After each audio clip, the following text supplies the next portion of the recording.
Андан сырткары бүгүнкү күндө урматтуу президент койгон талаптардын негизги бөлүгүнүн бири, муну биз аткаруунун үстүндө иштеп атабыз, бул мамлекеттик кызматкерлердин арасындагы коррупцияны жоюу. Коррупция дегенде эле айтып ойлошот, баардыгы эле чоңдордун арасында экен деп. Туура, чоңдордун арасында негизги коррупция болуп келген. Бирок ушу мына эл журттун алдында айтып коеюн.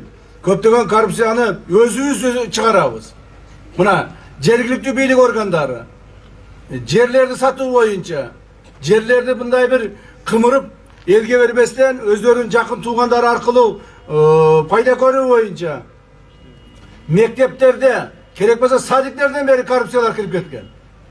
Мектепке балдарды бериш үчүн 1000 сомдон 10 000 сомго чейин акча талап кылгандар бар.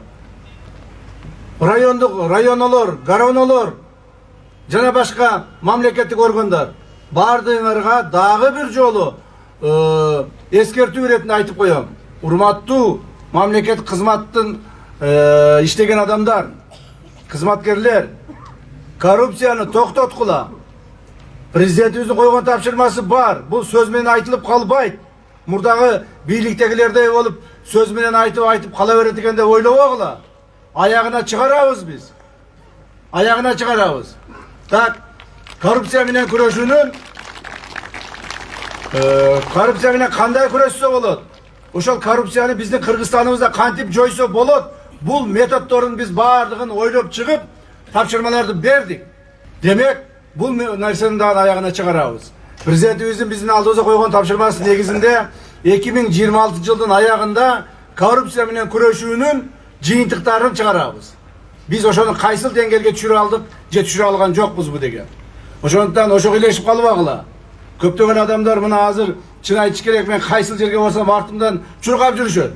Мен баламды чыгарып кой, мен тигиниме жардам берип кой, тигили ката кылып койду, бул албайт эле зордо берип койду, же болбосо тыйын алып койду деп. Ошон үчүн азырда да эсиңиздерге келиңиздер. Мен баарыңарды жакшы көрөм. Бирок коррупционерлерге мен таштай болуп туруп тиемен баарына. Башына тиемен. Ошол эстен чыгарбасын. Тууган экендигине, дос шар экен, тааныш тамыр экендигине, жердеш экендигине карабайбыз. Бул биздин алдыбызга коюлган тапшырма.